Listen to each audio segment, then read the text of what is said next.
malam, Mbak. Terima kasih sudah meluangkan waktunya untuk bisa saya wawancara, Ibu. Jadi perkenalkan, nama saya Nela Diana Destian, biasa dipanggil Kayla. Saya sekolah di SMK Negeri Betawi dan dari jurusan akuntansi.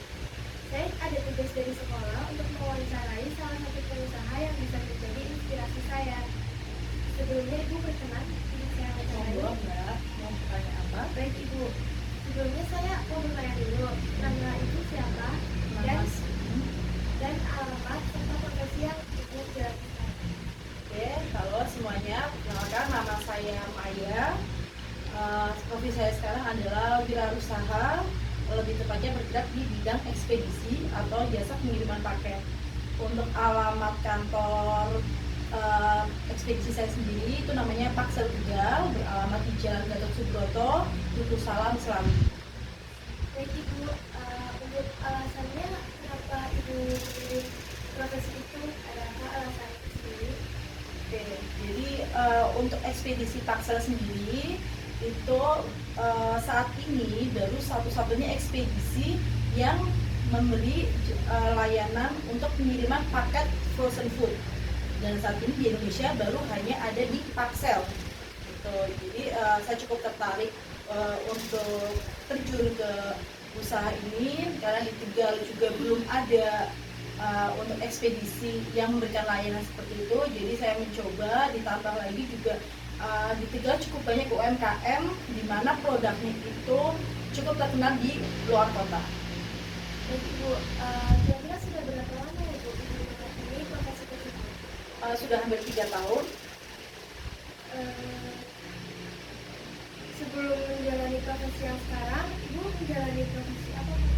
Saya pernah bekerja di 2 perusahaan, tapi perusahaan yang terakhir itu 2 kali saya kerja di sebuah perusahaan. Yang pertama di perusahaan pembuatan botol untuk obat itu di Jakarta, di bagian kepala produksi dan quality control selama hampir 4 tahun. Lalu saya berpindah kerja di perusahaan distributor rokok, lebih tepatnya rokok gudang garam, selama hampir 8 tahun sebagai audit. Jadi kerjaan saya adalah audit hampir seluruh Indonesia. Apakah Ibu memiliki profesi sampingan? Saya memiliki profesi sampingan. Jadi sejak saya ada buka ekspedisi Paksel ini, di mana saya lumayan banyak mengenal UMKM, itu saya sekalian buka seperti just tip produk-produk UMKM Tegal, di mana saya punya kenalan-kenalan dari customer luar kota. Bagi mereka misal ingin berapa brand produk dari Tegal kayak gitu, saya siap menerima just tip. Dalam menjalani profesi tersebut, apakah ada suka dan dukanya? Oh ya, itu jelas pasti.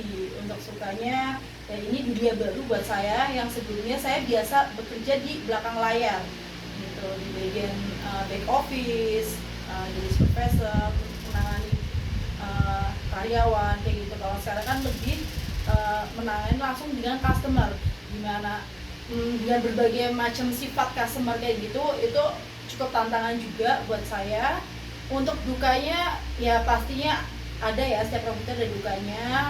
Misal kayak customer ngomel-ngomel, paket belum sampai, atau paketnya rusak dan tidak mau mendengarkan penjelasan kami, atau tidak kurir tidak masuk kerja tanpa keterangan, tidak melanjutkan pekerjaan, itu dukanya. Kalau saya boleh tahu, berapa ya Bu rata-rata per bulan pendapatannya? Kalau untuk rata-rata kisaran di 60 sampai 80 juta. Perasaan Ibu tuh bagaimana sih Bu untuk menjalani profesi itu?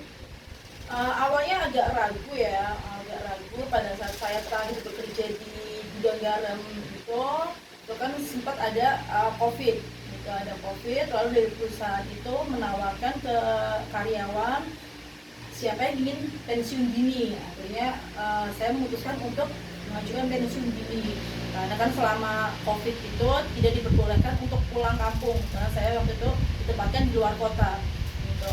Nah, pada saat saya sudah tidak bekerja, memang cukup bingung ya, apalagi saya balik kampung halaman di Tegal, di mana untuk misal saya membuka usaha pun saya lihat banyak juga nggak mudah untuk kita membuka usaha dari nol gitu. Jadi saya memutuskan boleh nih kita buka ekspedisi, dan lagi booming juga di mana banyak orang sekarang belanja online gitu. Tapi saya juga nggak mau asal ekspedisi kayak gitu, udah menjamur kayak gitu kan. Di Tegal tuh belum ada Paxel nih, sedangkan di Paxel itu hanya boleh dalam satu kota itu hanya satu owner gitu. Jadi itu saya berminat dan saya tekunin sampai sekarang. Tantangan terbesar ibu saat menjalani profesi tersebut itu apa? Cari kurirnya yang susah, cari kurir yang susah, dan kalau kena omel dari customer yang tidak mengenal jam, jadi kadang jam 11 atau jam 1 siang, jam 1 pagi tiba-tiba chat untuk ngomel masalah paketnya belum nyampe dan sebagainya gitu, itu dan bertantangan banget, harus sabar banget. Kalau boleh saya minta, boleh ibu menyampaikan kepada generasi muda yang akan meniti profesi seperti itu. Jadi gini Mbak, untuk teman-teman yang masih sekolah atau sebentar lagi akan lulus kuliah atau setelah lulus SMK belum bisa melanjutkan kuliah, coba dulu, saran saya jangan langsung membuka usaha. Pertama, karena membuka usaha itu harus mempunyai mental yang kuat gitu. Coba dulu kerja, entah itu kerja di perusahaan atau kerja ke perorangan seperti itu.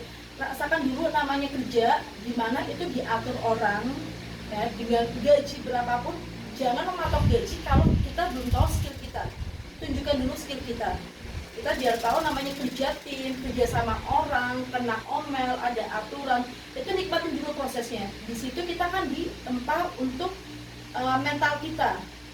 Jadi pada saat kamu udah siap mental, kamu buka usaha, kamu akan tahu, oh begini toh menjadi bos. Pada saat karyawan susah diatur, kalian tiba-tiba nggak ada keterangan atau apa, kamu udah siap mentalnya.